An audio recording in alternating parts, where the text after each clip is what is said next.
Welcome back to DONSLIFE. Welcome to the channel. Thanks for joining today. Looks like we might actually have an okay weather day here in the middle of nowhere, Canada in Saskatoon. Either way, we're going to put together a video for you. It is going to be popular mods between roughly $200 to $500 USD. Now, before we go any further, you have to watch the first videos in the series. So if you haven't watched them yet, go watch part 1. I'll leave a link in the video description below, maybe even up here. And that one is about the 10 cheapest mods for my GMC Sierra AT4. Really universal for almost every truck out there, as well as SUV, most of them. And then the second video, which I'll try to link here as well and in the video description, is the next tier. So a little more expensive than those 10 cheapest, but still super affordable. And again, mostly universal in application.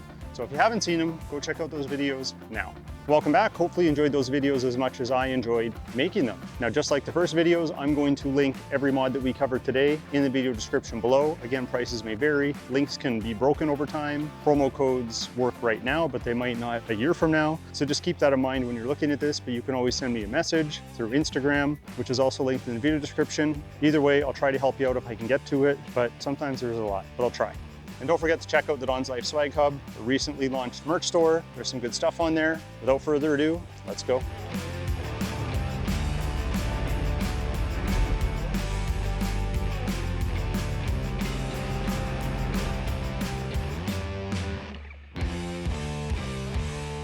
Okay, we're gonna start off with a fun one here. I have the DRLs turned on right now. They're not blinking in real life, they're just blinking on camera because of the frame rate difference, because they cycle at a certain frequency and the camera films at a certain frame rate, and sometimes they're out of sync and that's why you get the blinking. That question comes up a lot in my videos. But the first one is Putco virtual blades. Check that out, we had a fun little animation there. Now we have all this lighting kind of tie in. Right now I have them set to white. You probably noticed the amber DRLs here. That's not a Putco thing, that's a light bar thing with these Strands branded light bars, but that's gonna be something we cover down the road. But when it comes to these virtual blades, they're a lot of fun. You could have an animation sequence, you can do amber, you can do white, you can do strobe, you can do flashing, they can be used as a work light. Lots of cool things that you could do and placement options. These are easy to attach. I'm using cable ties to hold those on right now. This little clip in the middle, that can actually be taken off, and this will butt up against each other here and you won't have that gap. So you can have what looks like a consistent white line all the way across. I just haven't taken them off because they're extra mounting points. Now the Putco virtual blades are available in 8-inch bars, 15s, 37s, maybe some other ones. Those are the ones I recall off the top of my head. Definitely check out the website for them. I'll leave a link in the video description below. But these will start to set you back around the low 200s, so $240 and up, depending on what you want to do, and you can go for a lot more than that. Love this mod. So for the second one, I have all this lighting. I needed a switching solution for all that lighting. So that's what led me to OxBeam, because they're affordable and they work. I have never had a problem. This is my second panel, not because I had a problem, but because I wanted to go from 8 switches to 12. So this is the Big Daddy. It has more features than the 8 gang. It has the ability to hook up more devices, run more current. It's all fuse protected, as well as each switch is fuse protected. And there's an antenna on here because with this model, as well as some of the others, you can do things by remote. That's how I'm able to do this here. I can turn on my lighting from outside the vehicle. Really cool stuff. I really like this mod. I put the switch panel in here. Videos on all this stuff. This fits perfectly in the trim for my AT4. I used to have the 8 gang panel double-sided tape right here above the upfitter switches, which I added this after as well because I had the opportunity to demonstrate the install, and I do a lot of that on this channel. So even though I install things that I don't use all of the time, I also do it to make you hopefully valuable content and tutorials, as well as other things like reviews and blogs and, you know, just having fun with the vehicles overall. One thing I pride myself on the channel is when I buy something, I hold on to it for a while to show you what it's like living with the vehicle. So hopefully you see some value in that. Now, depending how you wire yours up, mine will turn on with the ignition, so I don't drain the battery, but I can override it with a remote, so I can turn the panel on remotely as well. So I just keep this in here, and then that way, if I ever need to turn it on remotely and not start the vehicle, I have that. And of course, there's an app for that. You can control any of their panels via Bluetooth. So I had the 8 gang there, here's the 12. You can actually get a 6 if you don't need all the switches like I have. And then if you have a CarPlay device, an Android CarPlay device, which I'm actually going to demonstrate the best one on the market apparently right now. I'll show a demonstration of that in an upcoming video, but that has the ability to run this app on there so I can control everything from the screen. And imagine if that screen was a lot bigger. Hint, hint. Working on it. So again, you can get this one for about $340 when it's on sale. Maybe the odd code out there to save you some more. You can get the 8 gang and the 6 gang for the lower 200s, I think starting around $230. Don't quote me, but something like that. Oh, and look, my hood light's still working because this switch that we replaced is actually doing its job. So far, so good. Maybe there's some corrosion. I'm not too worried about it. It's just a cheap switch. So next up, another one from Putco. We have, wait for it, MOLLE panels. That's right, that's these guys right here. So you can do things like pack out kits. You can strap on, sorry, I got distracted there. You can strap on tools, pack out gear, camping gear. If you're a tradesperson, you could put stuff all over those panels. I think my favorite ones out of this setup have to be these ones here, because the stuff that you would normally put in this area is out of the way. So that allows you to strap it down a little better than, you know, just the hooks that you have that come with the truck, which there are a pretty good amount in here. So I'm not really complaining about that. It just depends on what you're gonna want and how you're gonna use it. But you can get into the MOLLE panel environment from Putco starting around $275. Next up, we have a performance modification, a very controversial item, and that would be my S&B cold air intake. This specific model here has multiple breathing ports. So you have a breathing port there. You have the forced air through here, which the factory has piped to the airbox, which would normally be there. In this case, it feeds into the S&B airbox. It has the biggest air filter I've ever encountered for a gasoline engine. It's got some nice ducting here. It's got your mass airflow sensor relocation. So everything, you know, works well. And if you want it a little louder, there's another vent that you can take out. It's just a rubber pop-out piece to give you even more airflow, but it also makes it louder. So the biggest benefit I found with this S&B, even without an upgraded exhaust, which I have, is the intake noise and the throttle response does improve. So the throttle response has a little bit more get up and go initially, but you will hear how much throatier it is as it's bringing air into the engine, definitely louder. When you made it with an aftermarket exhaust or an active exhaust, it really helps it come to life. The price for the S&B at the time of filming this video is about $350. Not too bad. Now the next one, and highly contentious again, are these taillight bars. Now this is, again, by Putco. Man, I got a lot of Putco stuff. This is the Freedom Blade. So this is the more expensive one with the startup animation, 2 different colors. You can configure your signal lights, brake light behavior, a number of things. So I'm not gonna get into all the specifics of this one, but this one does cost a little more. But if you just want the red blade with all these extra small LEDs in a nice strong polycarbonate casing, this guy here has been solid, and it also has a wiring harness that you can hook up to the truck so it's not going to run into any errors, and I find it works flawlessly.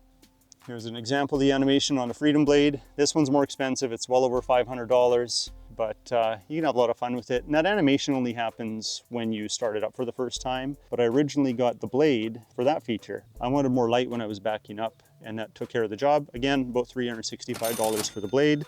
Well over $500 if you want the Freedom Blade. Now we've already talked about cold air intake, but I need to talk about cold air inductions, because if you've been a long time follower of the channel, you would know that we had put this, look at that nice dust there.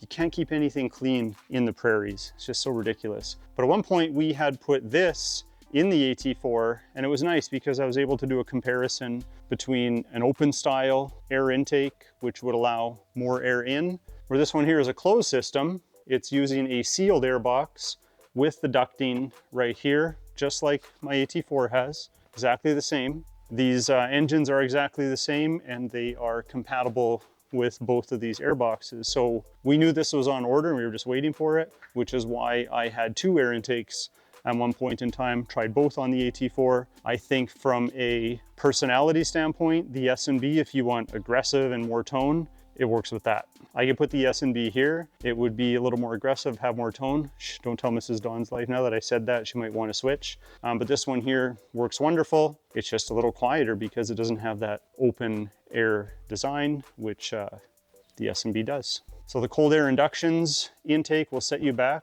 $400. Again, like most air intakes, I wouldn't say there's, you know, big mileage savings or anything like that. I'd say it's pretty close to stock, but throttle response does improve somewhat, and it is a little bit noisier, just not as loud as that one. Now the next one here is dash cams. I actually have a Nextbase 622 that I'm running right now with a rear interior camera facing out the back window. That would be right there, that little ball kind of hanging there or dangling in the middle. And what I like is because this screen is touch sensitive, I can do everything right on screen here, which is always a nice feature, so you don't have to fumble with, you know, what button sequence does what to get you to which menu. Again, you can download everything to your app. Now dash cams, and this one is a little older, it's probably 3 years old. Dash cams are notoriously slow for downloading footage wirelessly to your phone. So I like to pop the card out, put it in the computer, get what I need, then I don't have to worry about it. But yes, it's compatible with your phone. This one here is about $400 or was, and then an extra camera, I don't know, maybe $60 to $80 US. But I'd go with the 522 if you want to save yourself some money. It's just a smaller screen, a little smaller form factor. These are nice too because they have magnetic mounts, so you can take it out if you're worried about theft. And the mount is powered. I hardwired my mount in, so I've got a hardwire, you know, going in up there. I have videos on all that stuff. You could definitely check that out if you're interested. But I do really like the Nextbase product. Look how quickly it booted up and started recording again. So very good, very happy, would recommend. All right, only a few more to go. So this one's kind of interesting, but I have this light bar, second light bar that I put in here, in the valence. We're gonna call it that for lack of better terminology, but we put it in the valence on the GMC Sierra AT4. You'll probably notice right away, unless you have the diesel, your valence looks different than this. So on the diesels, they actually have a cutout here, which would fit a light bar. But on the diesels, you wouldn't necessarily put a light bar there because that opening is for the cooling for that setup. But if you pick up one of these valences for a diesel and you throw it on your gas Denali or your AT4, your Elevation, what have you, then you'll have a cutout that you can mount a light bar.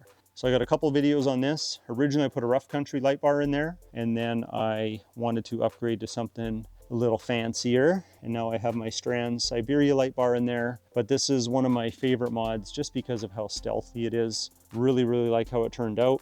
So depending if you go to a wrecker or buy brand new or go on eBay or something, the valence will set you back, you know, $100 to $200 tops, and then a light bar, you can get into a cheap light bar for $100 or $200. So this modification here, I'm gonna say around $400, give or take. Next up, we have our EGR Fender flares. Man, I think they look great on this truck, especially with the configuration, the setup that I have now. They give just enough to add another 1 to 2 inches stance with your tires. I think it lines up pretty good for mine. Again, I had to take off the mud flaps for the front ones because that's just part of the install. And then you have to take off the mud flaps on the back because that's part of the install. But you get to keep these intermediate ones right there. I do like how these conform to the body. Now, if you've been watching the channel for a while, you'll know that these were originally white, color matched to the truck, which is also white. But knowing that I was going with this wrap, I wanted to protect them. And the vinyl has done just that. So I wrapped them in gloss black. Look at this weather stripping there. I like that feature. But you'll notice that you probably can't tell on camera, but it's a little softer here. And that's because the rocks are chewing up the vinyl. And I knew that would happen, but over the winter and with the rocks and gravel on the road, they are holding up extremely nicely. But if I was to peel this vinyl off, and because they're painted white to match, I would definitely put paint protection film on there. Otherwise, you're just gonna chew up the paint on them. So these EGR Fender flares are also available with a rivet design. I think that there's a lot of that I see. I wanted to do something different, so I went with the smoother look. And these will set you back starting about $450 for the set. Now here's a fun one. The GMC illuminated emblem kit. I've got the black kit with the black lettering, and then it lights up around here. It's too light outside, so I'll have to put some footage over top of while I'm talking at nighttime. But my kit actually comes with black lettering at the back as well. So you pay a little more. So it doesn't look like it's black, it looks gold right now. That's because I hyper dipped them gold, and I did the chrome trim in black, so I can peel all that off and put it back to normal if I wanted. But the funny thing about this GMC illuminated emblem is that they've gotten almost twice the price since I got mine. In 2021, I paid around $300, and now they are quite a bit more expensive because everything is these days. But if you want this kit here, it will set you back starting about $453. And last, but certainly not least, airbags by Airlift. This kit here is the 88388, designed for the AT4 or the Trail Boss. And this gives me that extra stability when towing, especially when towing heavy. Only drawbacks is it does make it a little stiffer when you're not towing. Not a big deal, it's a truck. But the system works flawlessly. You'll have to see the next video that I make because we'll talk about the wireless compressor system that I have set up with it right now. But that's priced a little bit above what this video is going to allow. But that airlift system, I'd recommend it. I've had the Firestone bags before and I've had leaks. This has never leaked on me and it has been solid for 3 years in the climate and conditions of Canada. Airbags don't give you more towing capacity. They give you more towing stability. Stability can equal safety. So just keep that in mind. Don't add airbags just because you want to tow heavier. Add airbags if you want to have more control and stability when you're towing heavier. At least that's my opinion. And this kit will set you back about $457.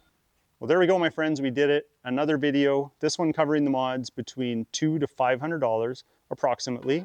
Again, mostly universal mods that you could do on any pickup or SUV.